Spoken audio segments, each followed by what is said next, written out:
देश में लगभग सभी बड़े राज्यों में ब्लैक फंगस तेजी से फैल रहा है और इस बीच एक और खतरा पैदा हो गया है जिसका नाम है व्हाइट फंगस, जिसके 4 मरीज पटना में सामने आए हैं। तो आखिर क्या है ये व्हाइट फंगस और ये कैसे ब्लैक फंगस से अलग है, आइए आपको बताते हैं।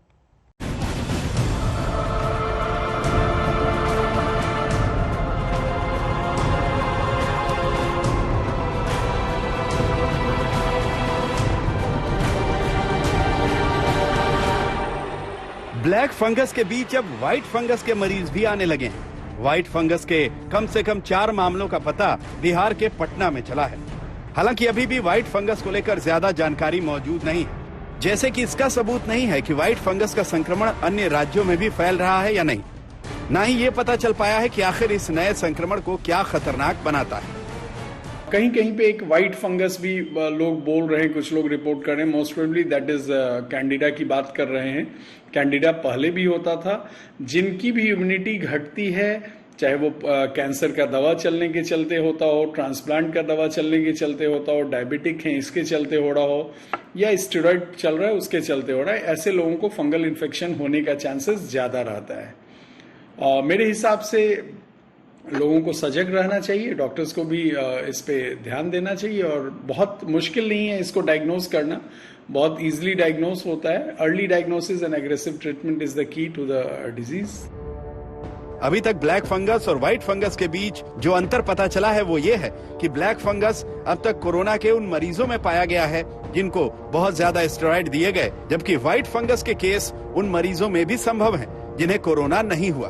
ब्लैक फंगस आंख और ब्रेन को सबसे ज्यादा प्रभावित करता है, जबकि व्हाइट फंगस आसानी से लंग्स, किडनी, आंत, पेट, यहाँ तक कि नाखूनों को भी प्रभावित करता है। इसके अलावा ब्लैक फंगस ज्यादातर मृत्यु दर के लिए जाना जाता है, जबकि व्हाइट फंगस के साथ ऐसा मामला है या नहीं ये अभी तक अज्ञात है। डॉक्टर्स कहते हैं कि व्हाइट फंगस एक सामान्य फंगस है जो कोरोना महामारी से पहले भी लोगों को होता था। कोविड से इसका कोई खास नाता नहीं है। ये कोई नई बीमारी नहीं है, क्योंकि जिन लोगों की इम्यूनिटी बहुत ज़्यादा कम होती है उनमें ऐसी कंडीशन पाई जा सकती है। ये एक तरह का अपॉर्चुनिस्टिक इन्फेक्शन है अगर साइंटिफिक भाषा में बोला जाए तो। देखिए, जो ब्लैक फंगस यानी म्यूकरमाइकोसिस है वो एक अलग प्रजाति का फंगस है, लेकिन वो भी ऐसे ही मरीजों में हो रहा है जिनकी इम्यूनिटी ओवरऑल कम है। जो म्यूकरमाइकोसिस है वो नाक से एंटर करके नाक के पीछे के साइनसेस को, आँखों को और ब्रेन को इफेक्ट कर रहा है। लेकिन ये जो फंगस है कैंडिडा, अगर ये ब्लड में एक बार उतर जाए तो वो ब्लड के थ्रू ब्रेन, हार्ट, किडनी और बोन्स इत्यादि सभी अंगों में फैल सकता है। इसलिए ये काफ़ी खतरनाक फंगस माना जाता है। विशेषज्ञों के मुताबिक पटना के अस्पताल में भर्ती व्हाइट फंगस के सभी मरीजों में कोविड-19 से मिलते जुलते लक्षण थे, लेकिन कोरोना जांच में निगेटिव पाए गए। एंटी फंगल दवाइयों से उनका इलाज किया गया।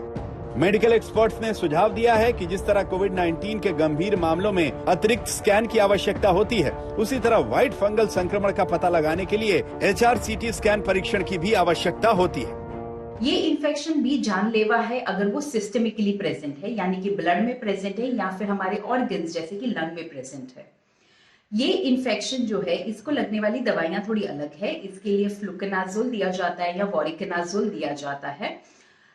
ये बीमारी को व्हाइट बोला जाता है बिकॉज इसमें व्हाइट कलर का मेम्ब्रेन फॉर्म होता है कैंडिडा के कारण, या फिर व्हाइट कलर का ग्रोथ देखा जाता है जब हम उसको माइक्रोबायोलॉजी में देखते हैं, डिटेक्ट करने के लिए टेस्ट करते हैं। ये ब्लैक फंगस से क्यों अलग है? क्योंकि इसका तो एक तो है कि ये इन्फेक्शन कहीं पे भी हो सकता है just like black fungus, but इसको लगने वाली ट्रीटमेंट अलग है। जानलेवा कोई भी फंगल इन्फेक्शन जब ब्लड स्ट्रीम से फैलना स्टार्ट होता है तो वो वैसे ही जानलेवा हो जाता है। जानकार कहते हैं कि ब्लैक फंगस की तरह व्हाइट फंगस कोई नई बीमारी नहीं है। एक्सपर्ट्स के मुताबिक व्हाइट फंगस के केस में अच्छे स्किन स्पेशलिस्ट से सलाह लेकर इस बीमारी से मुक्त हुआ जा सकता है। व्हाइट फंगस का अन्य राज्यों में फैलने का अधिक प्रमाण नहीं है, लेकिन एक्सपर्ट्स का ये कहना है कि बिल्कुल ब्लैक फंगस की तरह ये भी बहुत तेजी से फैल सकता है। लेकिन ये कितना जानलेवा है इसके बारे में भी इस समय डेटा अवेलेबल नहीं है। वाराणसी से रोशन जायसवाल और दिल्ली से स्नेहा मोरदानी के साथ आज तक ब्यूरो।